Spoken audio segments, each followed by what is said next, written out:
So let's talk about pet nutrition, because this is information that is really not readily available to most people. In fact, most people know nothing about it, including the vets. The vets are not nutritionists.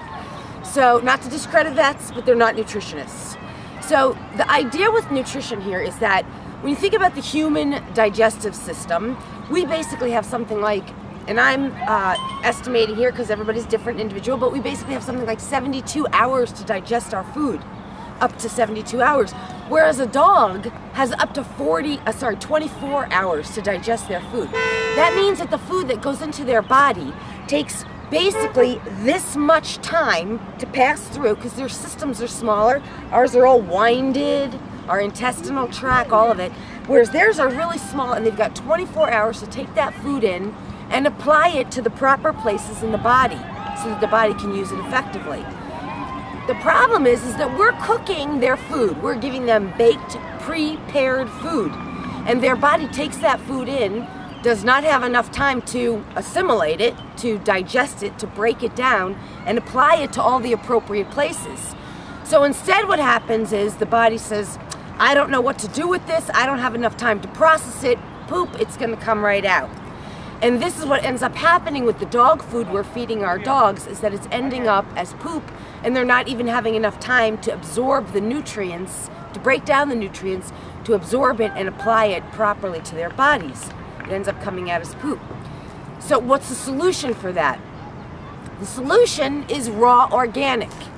Now, I know a lot of people have problems with that. Some people say, well, raw, I'm afraid of raw, or raw, this problem or that problem, but you have to think of it from the higher perspective, from the big perspective, which is this.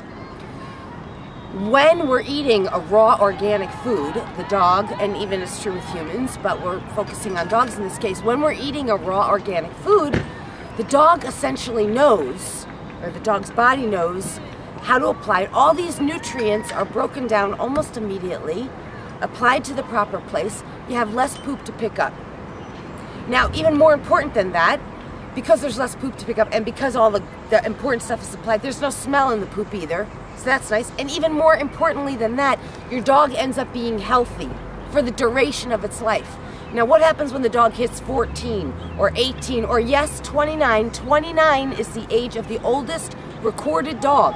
So our dogs can live way longer, healthier lives than we've been allowing them to with this food that we've been feeding. Okay, so what happens when the dog hits 14 or 18 or 22?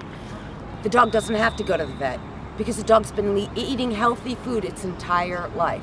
So these are the benefits of raw food. So now if you're one of those people who might have a little bit of a challenge using raw food or organic food, raw food, then the solution is to go with organic. Always organic when we're dealing with raw. Why is that? Because the organic properties are what keep out problems like salmonella or any kind of chemical components that are causing problems. That's why we go with raw. Then we don't even have to worry about things like salmonella. Make sense? Now, let's get one more thing in, which is this.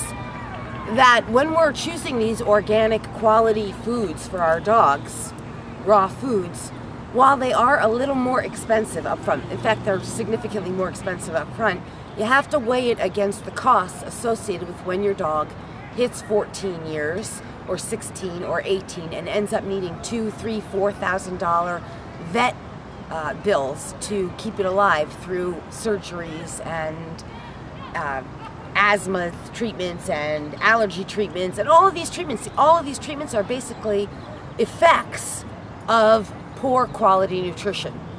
So this is something that if we focus on quality nutrition, then when the dog gets older and even along the dog's life, we don't need to spend all that expensive money and time and energy going to the vet, paying the vet, and spending the money there. We'd rather spend the money on the quality nutrition. Make sense? Okay, hope I made my point. So this is Lori from Effel's Guide signing off. Feed your dog well, eat well for life. Thank you.